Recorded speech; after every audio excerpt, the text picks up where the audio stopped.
Bom dia, igreja. A paz do Senhor. Que Deus abençoe todos vocês. É muito bom estar aqui para nós estarmos buscando o Senhor juntos. É muito bom. E meu marido é um homem abençoado, mas eu também sou. Porque eu pedi ao Senhor, solteiros, por favor, prestem atenção. Eu não sei por que eu vou falar isso, mas vai servir para alguém. Eu me converti, eu passei a buscar o Senhor, passei a andar com Deus. E eu sempre falava, Senhor, eu quero um homem de Deus, porque eu busco o Senhor.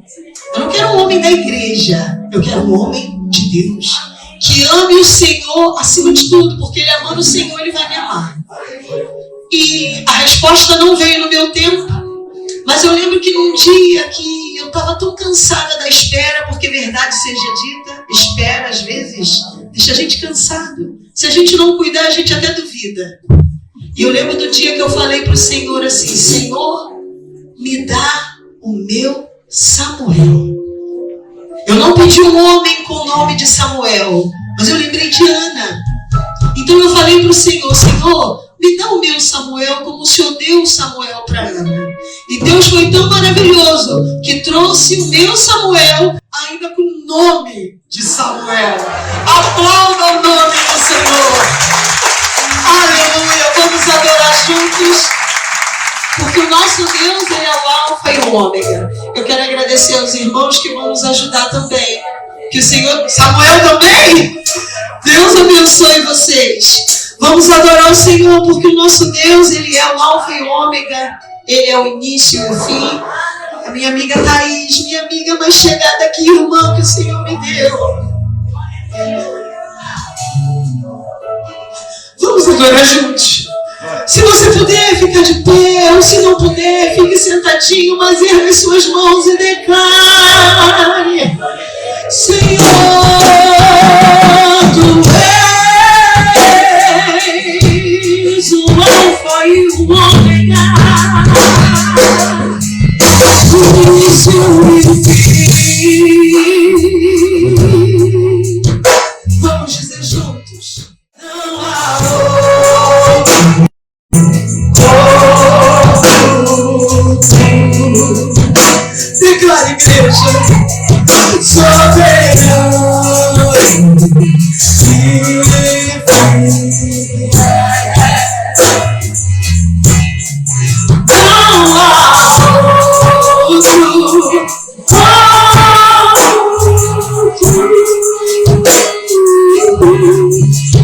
Ele nasceu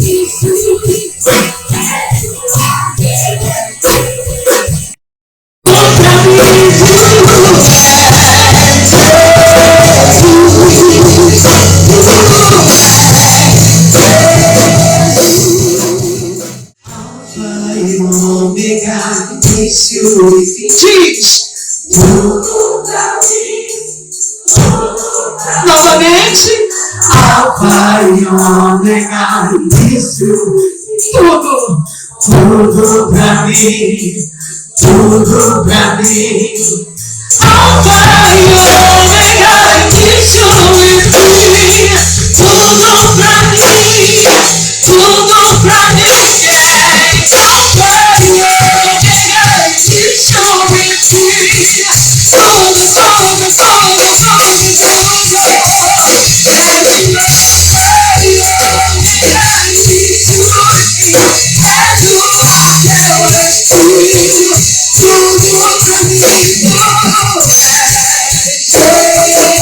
tudo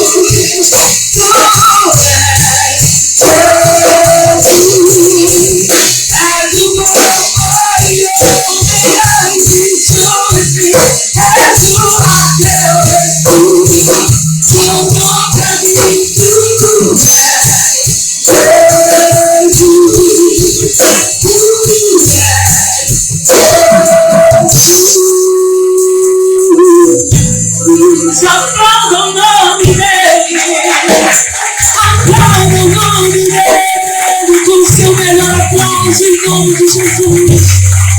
Eu vou pedir para os irmãos, mesmo sentados, abrir a sua Bíblia, no livro de Salmos, no número 74. Nós vamos ler o verso 12 e o verso 13. Esse vai ser o nosso texto base. Salmo de número 74, verso 12 e verso 13. Enquanto os irmãos estão abrindo, eu quero rapidamente trazer um resumo daquilo que nós vamos falar hoje. Nós iremos falar sobre o processo que Deus aplica em nossa vida para nos dar vitória, seja lá qual for a área da vida. Porém, tem uma observação. Qual é a observação?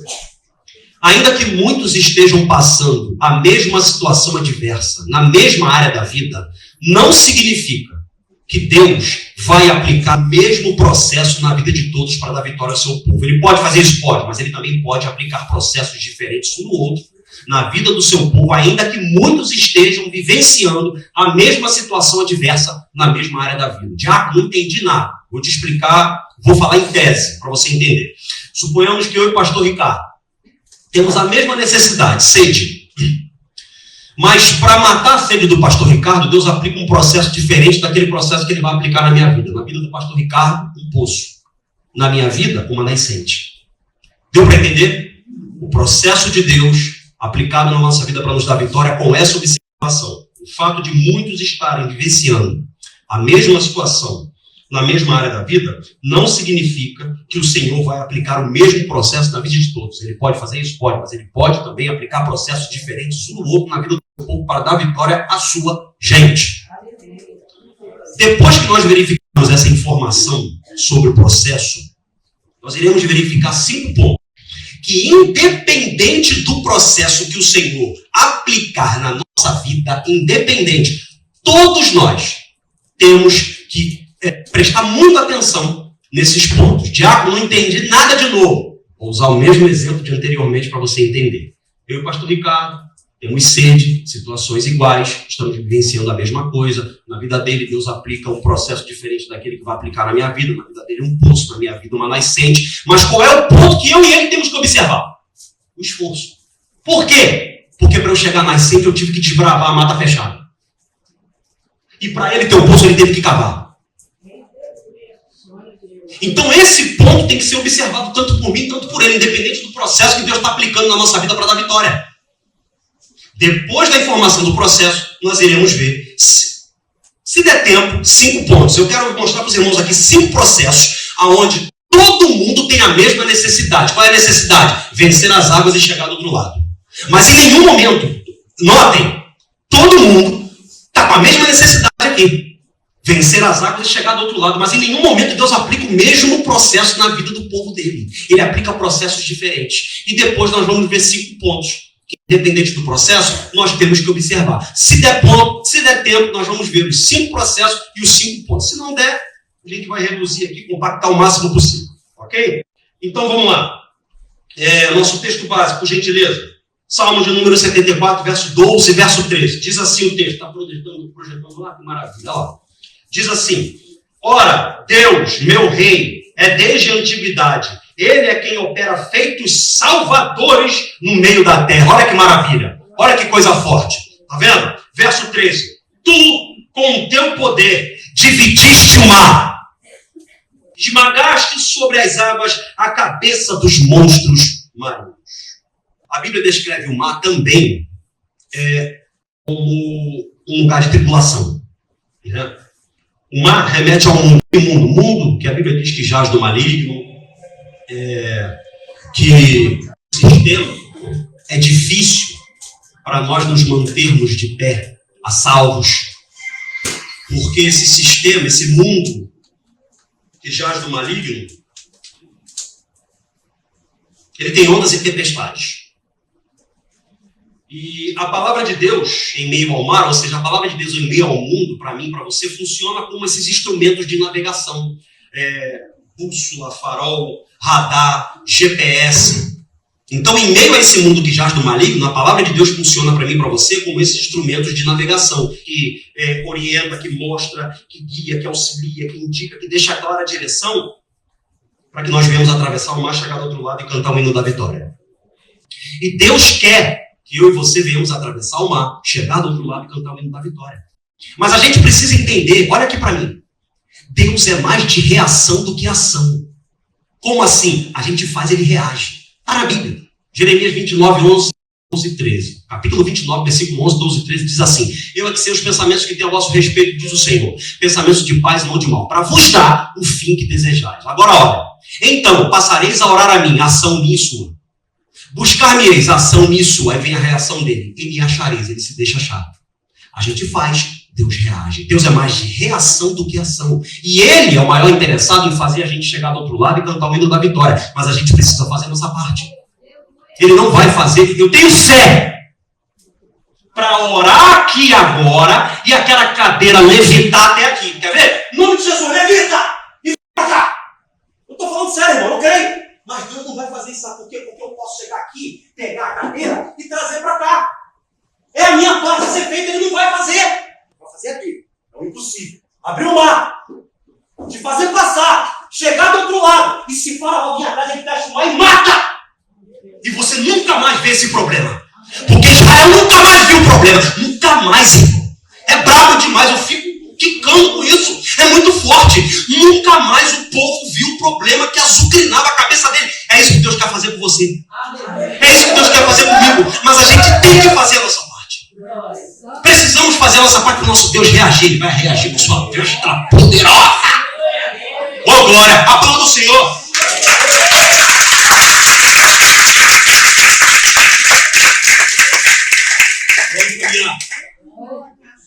Talvez você nunca tenha se feito essa pergunta. Se já se fez, amém. Se não fez, vai fazer agora. Tá bom, qual é o processo que Deus vai aplicar na minha vida para me fazer chegar do outro lado, Diácono? Qual é o processo que Deus vai aplicar na minha vida para me fazer vencer?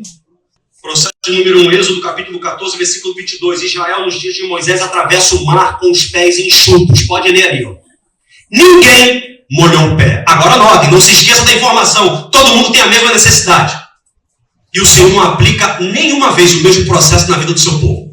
É um processo diferente do outro. Ali, ninguém molhou os pés. Processo de número 2.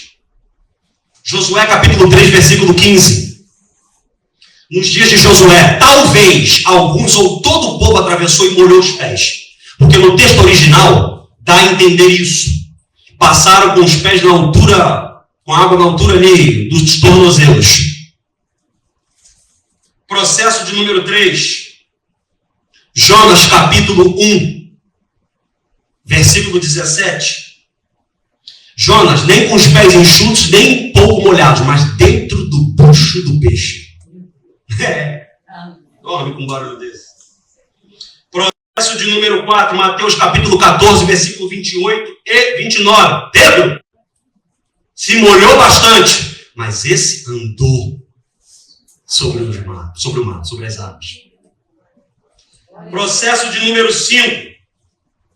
Atos, capítulo 27, versículo 42, 43 e 44. Paulo, esse teve que nadar. Você está vendo? Todos têm a mesma necessidade, mas em nenhum momento o Senhor aplica o mesmo processo para fazer o seu povo chegar do outro lado e cantar o hino da vitória. Por que é importante a gente ter essa informação na mente? Olha aqui para mim, por gentileza. O capeta não brinca de ser capeta. E se tem uma coisa que ele vai fazer, é te mostrar o irmão da frente, de trás, do lado e do outro, que talvez esteja vivenciando a mesma situação que você está vivenciando, e vai fazer de tudo para você cair na maldita da comparação.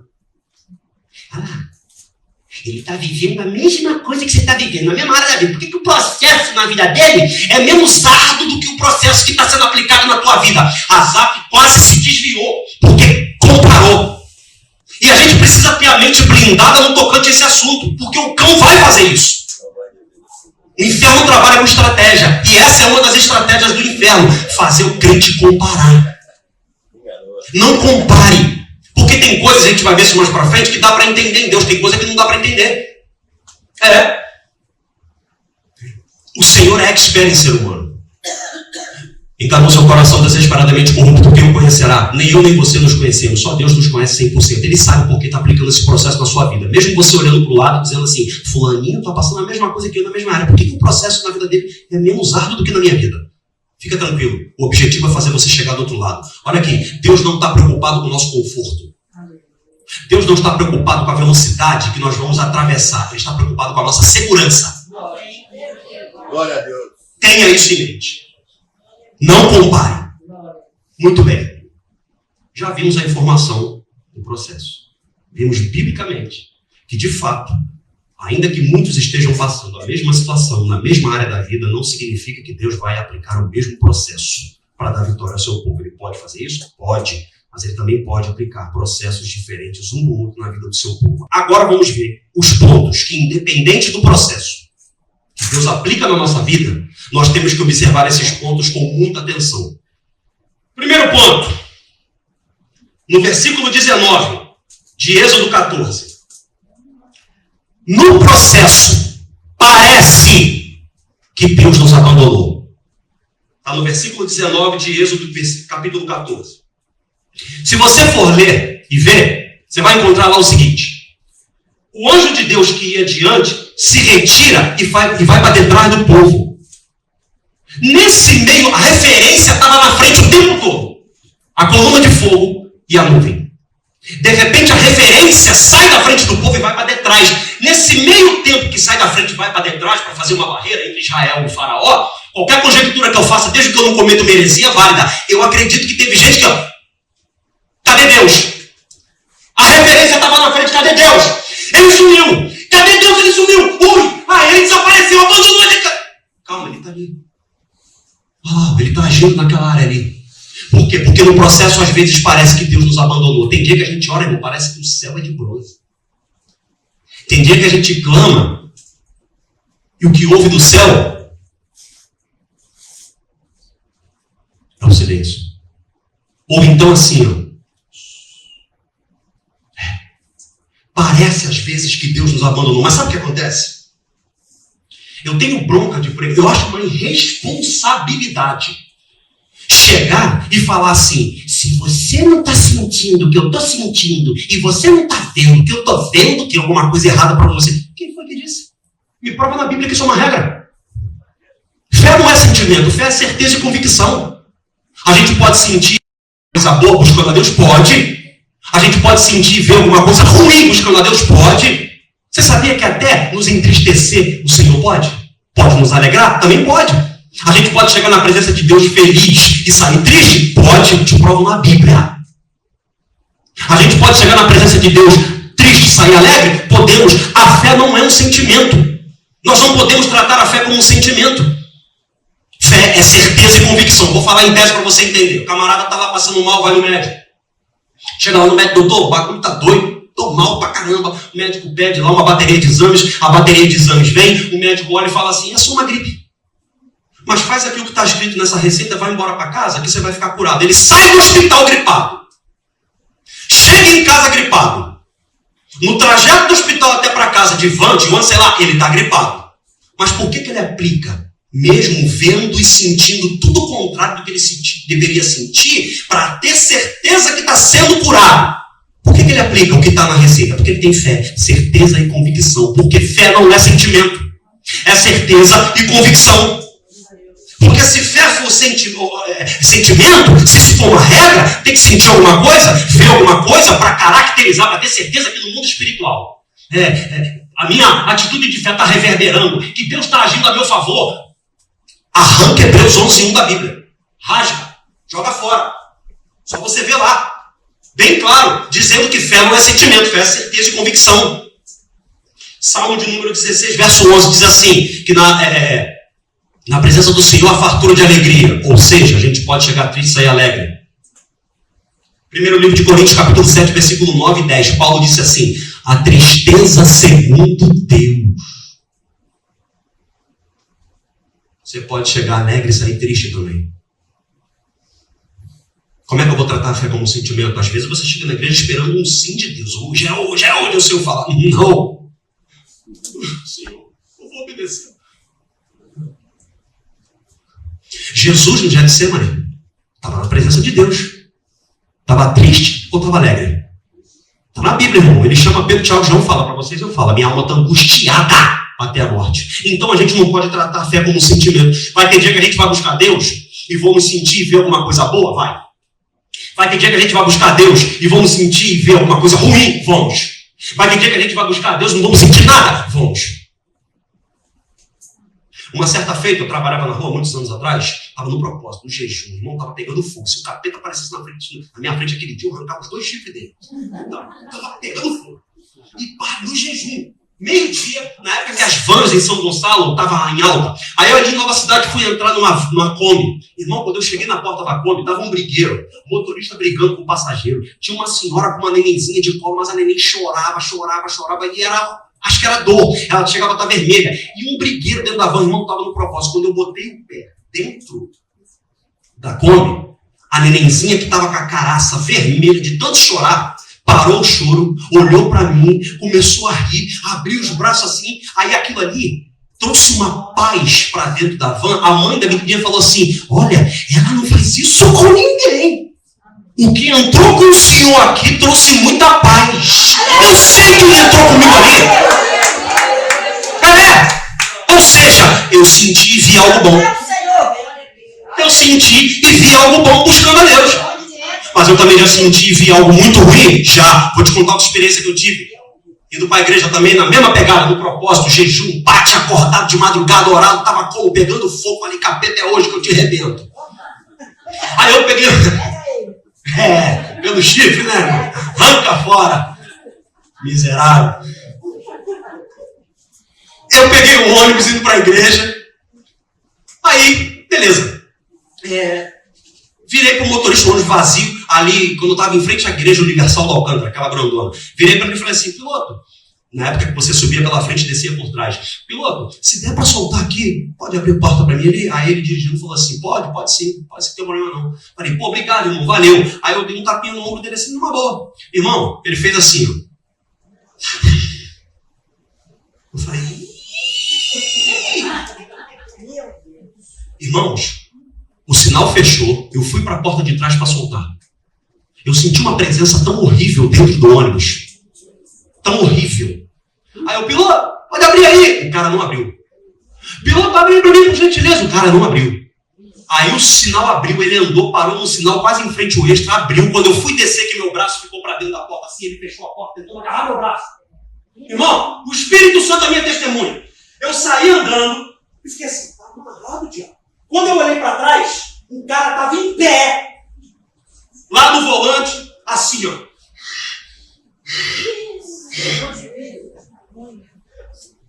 Estava buscando a Deus, senti e vi algo ruim. E teve dia que eu buscando a Deus, não senti e não vi nada. Quantas reuniões de cultos eu já fui, não senti e não vi nada. Mas significa que Deus não estava lá? No livro de Esther, pode ler em casa, você não encontra uma vez o nome de Deus. Ele não está lá? Sabe o que acontece? A gente tem que ler Bíblia. Quem tem que ler Bíblia? O crente que não lê Bíblia está fadado a ser feito de otário. E Deus não te chamou para ser otário. Deus te chamou para ser cabeça. Para ser referência. Para formar opinião. Mas a gente tem que ler Bíblia. Tem que ler. Eu fico indignado quando eu chego numa escola bíblica dominical e está vazia. Ninguém vai. Não trate a fé como um sentimento, porque ela não é. Primeiro ponto a ser observado. No processo, às vezes, parece que Deus nos abandonou. Ele não abandona ninguém. Isaías 49:15 confirma isso. Só você ler lá. Muito bem. Segundo ponto. Deixa eu correr aqui. Segundo ponto a ser observado, independente do processo que Deus aplica na nossa vida. No processo, Deus revela quem são os inimigos. Diabo, não vai falar de amigo, não. Vou falar de inimigo. Sabe por quê? Porque no processo a gente fica sensível. E Deus revela quem são os inimigos. Onde eu encontro isso? No versículo 10 de Josué, capítulo 3. Pode ler lá. O Senhor deixando bem claro, olha aqui, quem são os seus inimigos.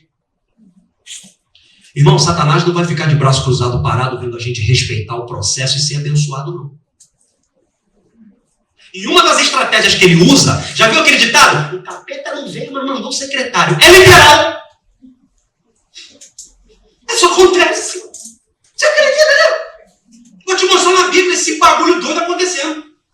Todas as vezes que a gente lê algo no Antigo Testamento, e esse algo que está no Antigo Testamento se repete no Novo, a gente tem que dar muito mais atenção. Estou usando de linguajar humano aqui para você entender. Toda palavra a gente tem que prestar atenção, se é possível. Mas quando você lê algo no Antigo, e esse algo que está no Antigo se repete no Novo, opa! Tem alguma coisa aqui. O que você encontra no Antigo e encontra no Novo? No livro de Números, capítulo 31, versículo 16. E no livro de Apocalipse, capítulo 2, versículo 14, você vê a Bíblia falando do mesmo assunto. O conselho de Balaão. E qual foi o conselho de Balaão? O rei queria entrar no conflito bélico com Israel. Só que ele sabia que ia perder. Aí ele chama o profeta Balaão e fala assim: amaldiçoa essa carangada aí para mim poder arrebentar todos eles. Balaão, quando vai amaldiçoar, fala assim: não dá para amaldiçoar que Deus abençoou, brother. 3 vezes. Balaão vai lá e abençoa. Aí Balaão fala assim: mas rei, tem uma maneira de você fazer esse povo aí abrir uma brecha com Deus deles, ficar aborrecido com eles e você ganhar. Envia mulheres que se infiltrem no meio do povo e faça com que os homens caiam. Moabita disfarçado de hebreu. Moabita disfarçado de hebreu. Irmão, eu vou falar. Toda igreja séria, que a sua prioridade é ganhar almas. Toda igreja que prega o evangelho genuíno, o evangelho de renúncia, não é esse evangelho coach, podre que tem sido pregado por aí para encher a igreja, não está nem preocupado em encher você de Deus. Toda igreja séria, como a porta das ovelhas olha para mim, tem moabita disfarçado de hebreu. Não estou aqui para te dar atestado de otário, que o senhor, a senhora não é. Toda igreja séria tem moabita disfarçado de hebreu. Se o capeta entrou no céu, Jó capítulo 1, não vai entrar aqui. Irmão, vamos sair de Nárnia. Mundo de fantasia, mundo fantástico de Bob. É a realidade, irmão. A gente está numa guerra. Congregamos numa igreja, eu e minha esposa, que o pastor descobriu. O pastor descobriu uma galera lá, uns caras, que estavam se fingindo de crente, sabe para quê? Para ficar com as menininhas da igreja, porque sabe que as menininhas da igreja são meninas limpas. O pastor foi para dentro de sola, meu irmão. Chamou até o segurança da igreja. Os caras nunca mais apareceram. Moabita disfarçado de hebreu. Amigo de verdade é quem te aproxima de Deus. Salmo número 119, verso 63. Amigo de verdade é quem não se afasta de você nas horas da adversidade. Eclesiastes 4, 9 e 10. Amigo de verdade é quem exorta para o crescimento. Provérbios, capítulo 27, versículos 5 e 6. Não é todo mundo, irmão, que a gente tem que contar os nossos segredos. Está na Bíblia, tá? Segundo livro de Reis, capítulo 4, versículo 18 ao 37. Não é todo mundo que a gente coloca dentro da nossa casa. Está na Bíblia? Tá. Segundo livro de Reis, capítulo 20, versículo 12 até o 18. Não é todo mundo que a gente chama para orar. Diabo, é demais. Me prova na Bíblia, te provo. Irmão, não faço barra, não, irmão. Está na Bíblia. Eu leio Bíblia, só isso. Marcos, capítulo 14, versículo 32 e 33. Vê lá se Jesus chamou todo mundo para orar com ele. Um amigo meu de infância passou um perrengue antes de eu me casar. Falei com minha mãe, foi morar dentro da nossa casa. Passou um tempo, descobrimos que ele estava roubando a minha mãe. Botamos ele para fora. Alguns anos depois, me casei, encontrei, passando perrengue.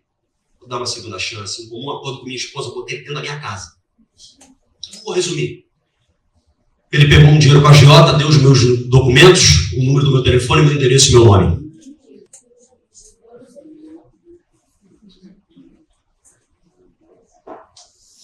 Chama todo mundo de amigo. Amigo. Não, irmão. Sou muito seletivo para botar pessoas lá dentro da minha casa. Muito. Muita coisa. Jesus foi seletivo nas amizades. Discípulos, dentre os discípulos, 12 apóstolos, dentre os 12, 3, e dentre os 3, só um reclinava a cabeça sobre o peito de Jesus. Por quê? Porque no processo, Deus revela quem são os inimigos. Segundo ponto. Terceiro ponto. No processo é fundamental obedecer à risca para que o processo não se torne mais árduo. Onde está isso? Jonas, capítulo 1, versículo 3, 15 e 17. Olha aqui para mim. O peixe só passou a fazer parte do processo porque Jonas cismou em desobedecer. E eu vou dizer uma coisa para você. Vou te provar na Bíblia. Ainda que você veja o desobediente se dando bem, O trajeto da desobediência é um só, ladeira abaixo. O desobediente está se dando bem, ele está caminhando por um piso escorregadio. Uma hora ele vai escorregar. A fatura vai chegar para ele pagar. Por quê? Porque o trajeto da desobediência é um só. Ladeira abaixo, eu te provo na Bíblia. No livro de Jonas, capítulo 11, se você vê aí, versículo 3, versículo 5, versículo 12, versículo 15, versículo 17. No versículo 3, Jonas cisma de desobedecer. A Bíblia diz que ele desce para Jope. Chega em Jope, versículo 5, ele pega um navio, paga a passagem e desce. Desceu mais ainda, para o porão. No versículo 12 e 15, os caras descobrem que o vulco era por causa de Jonas. Pega Jonas, joga no mar, desceu mais ainda. Vem um grande peixe, engole ele vai para o bucho do peixe, desceu mais ainda. Grandes peixes nadam em águas profundas. Jonas literalmente chegou no fundo. Por quê? Porque quem desobedeceu. Irmão, a obediência é algo tão poderoso, tão forte. Eu vou mostrar algo para vocês aqui. Em Gênesis capítulo 5, você lê ele todo e automaticamente pula para Gênesis capítulo 11, do versículo 10 ao 26. É uma coisa só. Gênesis capítulo 5 é a genealogia de Adão até Noé, gerando Sem. Quando você chega em Gênesis capítulo 11, do 10 ao 26, é a genealogia de Sem, filho de Noé. Então é uma coisa só. Só que em Gênesis capítulo 5 tem um refrão fúnebre que não tem em Gênesis capítulo 11, do 10 ao 26. A pergunta que eu fiquei fazendo é por quê? Se o escritor é o mesmo. Quer ver só? Olha o versículo 5 de Gênesis 5. Os dias todos da vida de Adão foram 930 anos e morreu. Olha o refrão fúnebre. Versículo 8. Todos os dias de Sete foram 912 anos e morreu. Refrão fúnebre. Versículo 11. Todos os dias de Enos foram 905 anos e morreu. Refrão fúnebre. Versículo 14. Todos os dias de Cainã foram 910 anos e morreu. Olha o refrão fúnebre. Em todo o tempo você encontra um refrão fúnebre no capítulo 5. Aí você vai para o capítulo 11, do versículo 10 até o 26. O refrão fúnebre sumiu. Versículo 11 do capítulo 11, versículo 11 do capítulo 11 de Gênesis. E depois que gerou Arfaxade, viveu. Cadê o refrão fúnebre? Sumiu. Será que Moisés se enganou? Versículo 13 tem mais. E depois que gerou Salar, viveu. Cadê o refrão fúnebre? 15. E depois que gerou Éber, viveu. Cadê o refrão fúnebre? 17 para fechar. E depois que gerou Peleg, viveu. Cadê o refrão fúnebre? Para onde foi o refrão fúnebre? Por que aqui não tem o refrão fúnebre? Lá no capítulo 5 tem. Simples. Aqui no capítulo 11, a genealogia está se aproximando de Abraão. Abraão é sinônimo de obediência. Você pode estar caminhando com o refrão fúnebre, e seja lá qual for a área da sua vida, mas quanto mais a gente se aproxima da obediência, o refrão fúnebre é afastado. Quanto mais você se esforça para obedecer, para mais longe o Senhor afasta o refrão fúnebre da sua vida.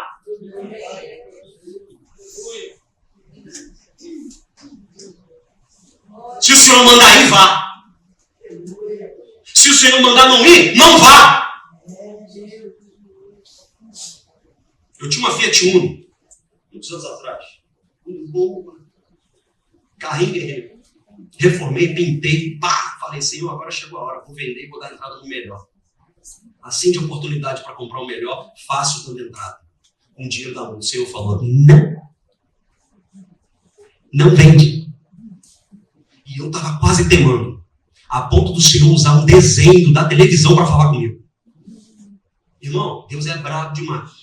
A gente estava se preparando para ir para a igreja. E eu falando com a minha esposa, minha filha, eu doido para comprar esse carro, vender esse aqui, não dá de entrada, vai ficar tranquilo pagar as prestações. Minha filha estava vendo um desenho. Aí eu parado na frente da televisão, assim, em jejum, na mente, diabo não lê mente. Senhor, fala comigo. Fala de uma forma sobrenatural. Irmão, o desenho era um carrinho vermelho. O carrinho vermelho falava. Ele virou para a televisão e falou assim, minha Fiat Uno era vermelha. Fica com o vermelhinho! É o vermelhinho!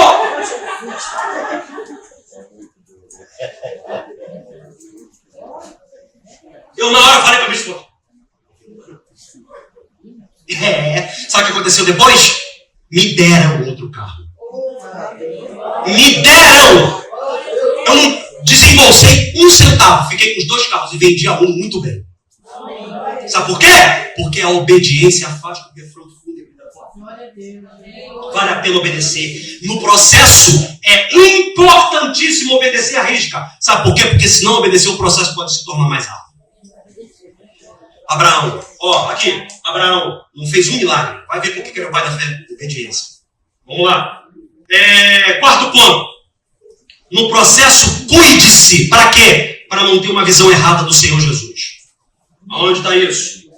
Versículo 26 de Mateus 14. Jesus já tinha feito uma penca de milagre. Os discípulos estão no barco. Jesus fala assim, entra no barco, vai na frente, enquanto você está do lado lá. Os discípulos estão no barco, tempestade, de repente Jesus sobre a água. Estou chegando, os caras... É fantasma! Olha a visão que eles tiveram de Jesus. Thaís está rindo que ela gosta. Irmão, no processo é fundamental. A gente tem que se cuidar para não ter uma visão errada do Senhor Jesus. Tem coisas, como eu falei lá atrás, que a gente ia ver mais para frente. Tem coisa em Deus que dá para entender, mas tem coisa em Deus que não dá para entender e a gente não vai entender. E é esse um dos motivos que eu sirvo a Deus, porque eu não entendo Ele 100%. Porque o dia que a gente entender Ele 100%, Ele deixou de ser Deus. Deuteronômio 29, 29, você vê isso. Isaías 55, 8 e 9, você vê isso. Tem coisa que dá para entender e tem coisa que não dá para entender. Você quer ver só uma coisa que dá para entender em Deus? De priori, quando você lê, você fica assim, o vacilo de Deus. Irmão, olha aqui. Jó capítulo 1. O diabo só enxergou Jó porque Deus mostrou para ele. Você pode ler o capítulo 1. De onde veio o capiroto? De rodear a terra e passear por ela. Se o Senhor continua a prosa ali, o diabo não ia nem notar Jó. De onde vem, diabo? De rodear a terra e passear por ela. Viu meu servo Jó? Diabo. Tinha visto, não? O Senhor mostrou. Um cilindário, tá vendo? E você sabe a história. Aí você fica assim, caraca. Não dá para entender Deus. Aí você lê Bíblia. A resposta está no próprio livro de Jó. Por que Deus aplicou esse processo na vida de Jó? Está lá em Jó 45, 2. Jó era gente boa, parceiro? Era, mas Jó não conhecia a Deus como Deus queria que ele o conhecesse. Porque lá no versículo 5 do capítulo 42, ele fala assim, te conhecia só de ouvir falar, agora os meus olhos te veem. Jó não tinha tido um encontro com Deus. Aí uns falam assim, não, Jó não pecou, não deu um vacilo. Lê o livro de Jó direito, tem um trecho do livro de Jó que ele chama Deus pro braço. Ele diz assim, se tu fosses homem como eu, o Senhor não me tocava. Ele não está falando assim, se o Senhor fosse homem como eu, o Senhor ia me entender, saber a dor que eu estou sentindo, não ia tocar em mim. Ele está falando assim, se o Senhor fosse homem como eu não ia deixar o Senhor tocar em mim. Jó. Tem coisa que dá para entender. Agora, tem coisa que não dá para entender. E eu vou te falar aqui, e até hoje eu não encontrei explicação. Você quer ver só? Dilúvio. Tinha bebê de colo lá. Recém-nascido. Boiando. Mas na frente Jesus diz que o reino dos céus só vai entrar quem for como criança. Dá para entender um trem desse? O que as crianças tinham a ver, irmão? Não dá para entender. Então a gente tem que ler Bíblia para ter cuidado para não ter uma visão errada do Senhor. Porque a vontade de Deus é boa, perfeita, agradável e não acrescenta dor. Eu e minha esposa congregamos numa igreja há muitos anos, uma igreja grande. E eu fui funcionário dessa igreja por um período de tempo. O pastor Ricardo sabe da história que o Senhor colocou ele no meu caminho para eu poder desabafar esse dia difícil que eu vivenciei com a minha família. Pastor da igreja, não estou falando mal do nome de Deus não, tá? Ou não? Estou só contando para os irmãos o que eu vivenciei, porque eu tenho que pregar o que eu vivo e viver o que eu prego. O pastor da igreja vazou uma informação que não era para vazar. E foi o primo da esposa dele que vazou. Tinha que ter um bode expiatório. Eu fui escolhido. Um belo dia, no banheiro da igreja, o pastor me enquadrou e eu falei, pastor, não fui eu.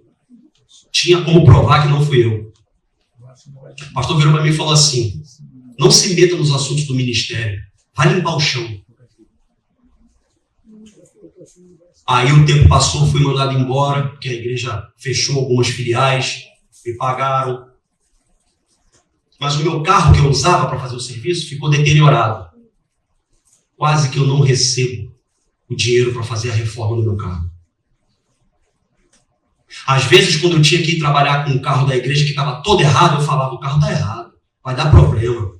Não, mas vai assim mesmo. Fui parado 2 vezes. Por 2 vezes, ele mandou gente da igreja com dinheiro para molhar a mão do policial. Eu vivi isso. Aí chegou um tempo que eu falei assim, Senhor, eu quero ir embora. O Senhor deixa eu ir embora? Não dá para ficar aqui. Está me causando raiva. Sabe o que o Senhor falou? Não. Não. Não. Falei, Senhor, como? Aí ele disse assim, eu quero que você fique aí, para você aprender a como não fazer. Fiquei 1 ano, ele me deu força. Depois de 1 ano, o Senhor falou, pode ir. Tem coisa que Deus que dá para entender, mas tem coisa que não dá para entender. E é melhor obedecer. Para não ter uma visão equivocada do Senhor, a gente tem que ler Bíblia. Por quê? Porque no processo, nós temos que nos cuidar para não ter uma visão errada do Senhor Jesus. A vontade dele é boa, perfeita, agradável, não acrescenta a dor. Deus não põe ninguém furado. Último ponto. E aí a gente encerra. Esse ponto aqui, ó, se você esquecer de tudo que nós falamos aqui, lembra desse. Esqueci. Lembra desse. Esse ponto aqui é o ponto-chave para que nós venhamos aplicar todos os outros pontos em nossa vida. No processo, presta atenção, escute, olha aqui nos meus olhos azuis. Olha aqui. No processo, é fundamental uma boa alimentação. Eu estou falando de espiritual. É lógico, é claro. Fisicamente também a gente tem que se alimentar bem. Outro dia, se eu tiver a oportunidade, eu vou fazer para vocês na Bíblia como o nosso Deus é nutricionista. Na Bíblia. Deixa eu fazer uma digressão aqui rapidinho. Só sair da mensagem rápido e voltar para a mensagem. Um assunto que cabe. O camarada tem promessa na vida dele. A promessa não se cumpriu. Mas ele fica se entupindo de McDonald's, Coca-Cola, de gordura. Morre e a promessa não se cumpre. A culpa é de Deus? Tanto é que na Bíblia, na lei, tem lá o que pode e o que não pode comer. Você acha que isso é o quê? Ó, não é tudo que se põe para dentro não, gente. Está na Bíblia. Estamos fazendo essa digressão. Vamos voltar para a palavra. Versículo 9. Eu vou ler alguns versículos. Conforme eu for lendo, eu vou citar o versículo. Atos capítulo 27, versículo 9. Presta atenção. Olha a ênfase que esse capítulo dá à alimentação. Depois de muito tempo, tendo se tornado a navegação perigosa e já passado o tempo do dia do jejum, ou seja, a hora do almoço já passou, admoestava-os Paulo. Versículo 21. Havendo todos estado muito tempo sem comer, Paulo, pondo-se em pé no meio deles, disse, Senhor, na verdade era preciso terem-me atendido e não partido de Creta, para evitar este dano e perda. Versículo 33. Enquanto amanhecia, Paulo rogava a todos que se alimentassem. Olha a ênfase que está sendo dada à alimentação aqui nesse texto. Não é à toa. Uma das maneiras de você ver o que o texto está querendo passar é olhar as palavras que se repetem. Olha quantas vezes está se repetindo aqui. Tem que se alimentar, tem que comer, tem que se alimentar, tem que comer. Enquanto amanhecia, Paulo rogava a todos que se alimentassem, dizendo, hoje é o 14º dia em que, esperando, estáis sem comer, nada tendo provado. 34. Eu vos rogo que comais alguma coisa. Olha aqui. Eu vos rogo que comais alguma coisa, porque disto depende a vossa segurança. Pois nenhum de vós perderá nenhum fio de cabelo. 35. Tendo dito isto, tomou um pão. Irmão, olha que bonito. Eles estavam no barco. Tinha ou não tinha peixe no barco? Por que ele pega pão? Vamos lá, vamos continuar. Tendo dito isto, tomou um pão. Deu graças a Deus na presença de todos e depois de o partir, começou a comer. 36. Todos comeram, todos cobraram ânimo e se puseram também a comer. 38. Refeitos com a comida, aliviaram o navio, lançando o trigo ao mar. Tem um documentário na internet, depois você vê a dieta do palhaço. O cara fica 1 mês comendo McDonald's todo dia, de manhã, de tarde, de noite. No final, o cara tá amarelo. Amarelo. Sabe por quê? Porque uma boa alimentação, estou falando aqui no campo espiritual, é questão de escolha. Minha e sua. Se alimenta mal quem quer. Se alimenta bem, também quem quer. Você quer ver só? Você vê. Paulo fala da alimentação, daqui a pouco vem com pão. Irmãos, olha aqui para mim. Jesus disse que ele é o quê? O pão vivo que desceu do céu, o pão da vida. Lembra da última vez que eu estive aqui e falei com vocês a respeito do maná lá no deserto? A ordem de Deus era, olha só, Moisés, fala para o povo pegar maná, que é pão. O suficiente para cada dia. Ou seja, Jesus é a palavra de Deus. A gente tem que se alimentar bem, todo dia o suficiente para cada dia. Porque a nossa sobrevivência depende disso. Eu li aqui no texto. Então você tem que se alimentar bem. E como que você se alimenta bem? Lendo Bíblia. Tirando um período na sua casa para estudar a palavra, para quando alguém chegar aqui e querer te dar fast food, McDonald's espiritual, você fala assim, não. Eu quero comida saudável, eu quero pasto verdejante. Não estou falando para bater de frente. Não estou falando para expor. Não! Simplesmente, aquilo que é bom, retém aquilo que não é bom, joga na lixeira. A gente tem que se alimentar bem. Você quer ver só um exemplo de uma boa alimentação? Já estou terminando.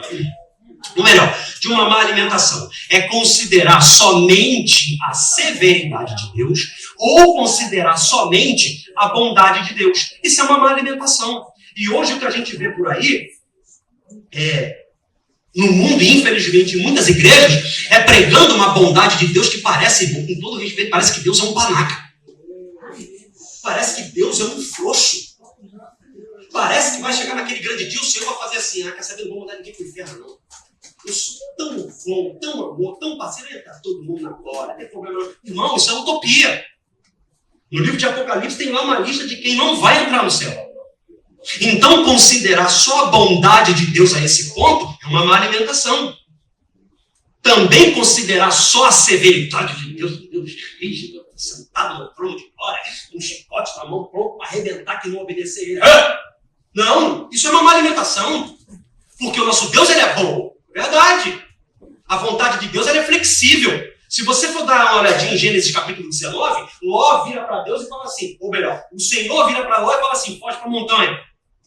Vai para lá para você não ser atingido pela destruição que vai vir para arrebentar Sodoma e Gomorra. Aí Ló vira e fala assim, Senhor, para o monte não, posso para aquela cidadezinha ali, Zoar? Ó o Senhor. Tá bom.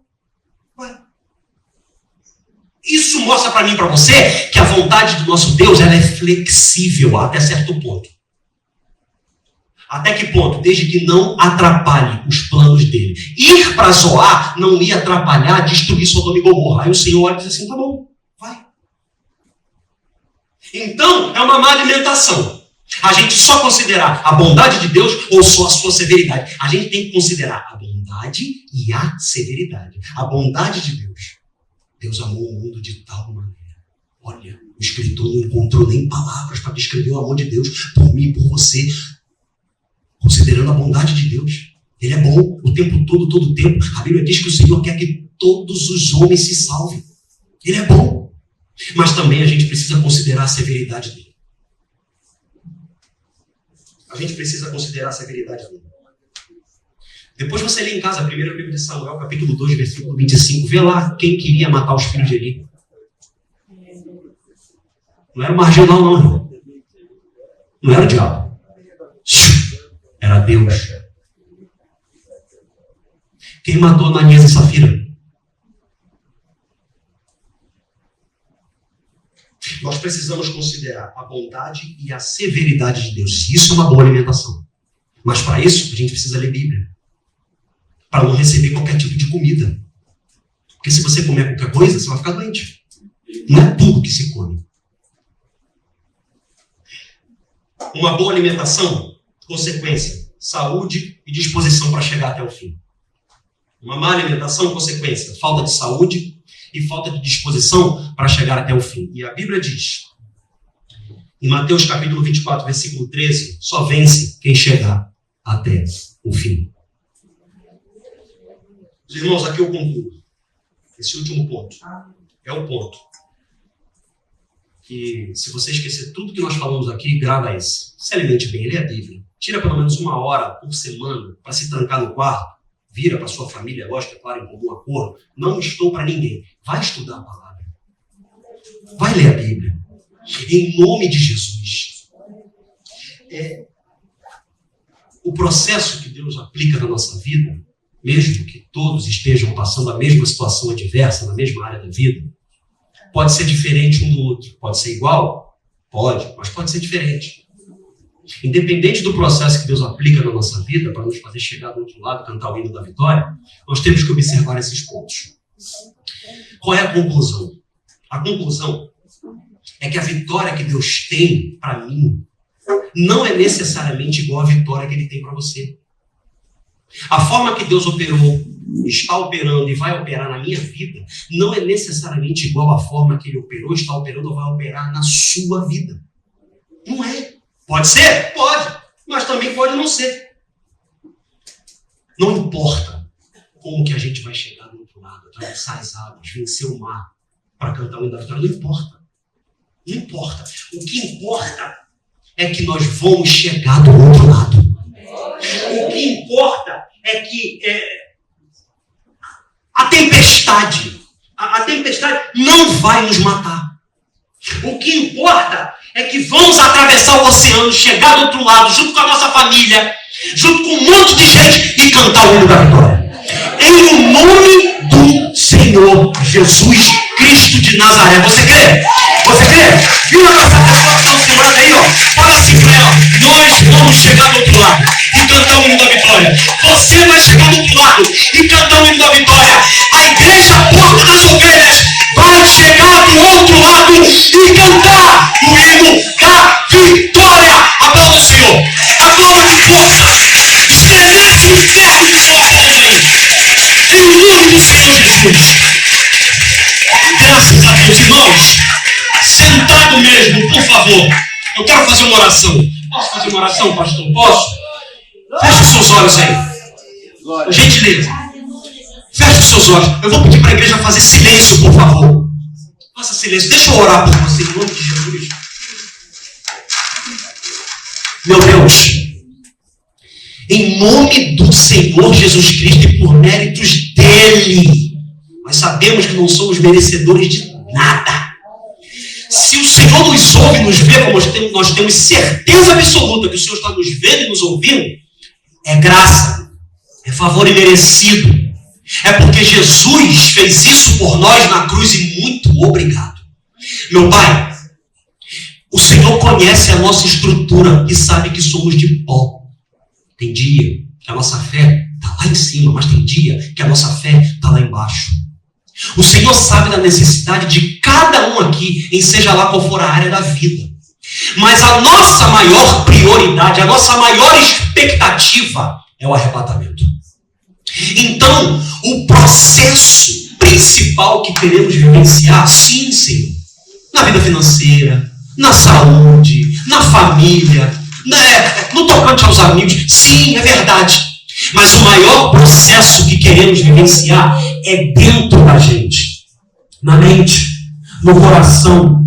Porque, meu Deus, em nome de Jesus, a nossa maior expectativa é o arrebatamento. Ver o Senhor como o Senhor é. Levar a nossa família com a gente. Levar um monte de gente com a gente. Nós queremos atravessar o mar, chegar do outro lado, cantar o hino da vitória e ser recepcionado pelo Senhor Jesus Cristo. Então, em nome de Jesus, toca na mente dele agora, Senhor. Toca na mente dela agora, Senhor. Em nome de Jesus, queimando todo o pessimismo, todo o medo, toda a mágoa, toda a raiva, todo o ódio. Em nome de Jesus, meu Pai. Meu Deus, põe por terra toda a obra de macumbaria, feitiçaria, olho grande, vulto pesado, toda a palavra negativa que foi lançada. Sabe-se lá por qual ancestral. Aquele parente, meu Deus, o bisavô, o trisavô, o tetravô, o pentravô, que liberou uma palavra de maldição que está reverberando no mundo espiritual até hoje. Que o Senhor te repreenda, Satanás. Começa a orar pela sua família aí. Começa a orar pela sua gente aí. Começa a orar pela sua casa aí. Se você quiser citar o nome de cada um deles, aí cita. Em o nome do Senhor Jesus. Ora, igreja, usa sua fé. Não espera sentir nem ver nada não. Fé não é sentimento. Fé não é sentimento, fé é certeza e convicção. Creia que o Senhor Jesus, porque a palavra de Deus diz, eu é que sei os pensamentos que tem a nosso respeito, diz o Senhor, pensamentos de paz e não de mal, para nos dar o fim que desejais. O fim que eu e você desejamos é a salvação em Cristo Jesus para a gente e para a nossa família. E a Bíblia diz que o desejo de Deus é que todos os homens se salvem. Ele quer isso também. Começa a pedir pela sua casa, começa a pedir pela sua família, pede por você, em o nome de Jesus, e creia que a sua fé está reverberando no mundo espiritual.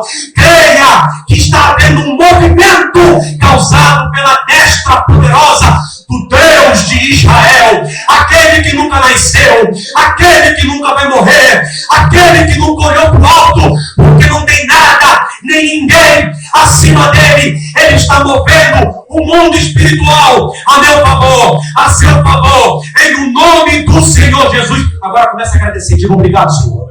Obrigado, meu Deus. Muito obrigado porque o Senhor ouviu minha oração, o meu clamor, e eu sei que algo está acontecendo. Muito obrigado, em o nome do Senhor Jesus. Aquele que crê, diga amém e aplauda ao Senhor, em o nome do Senhor Jesus.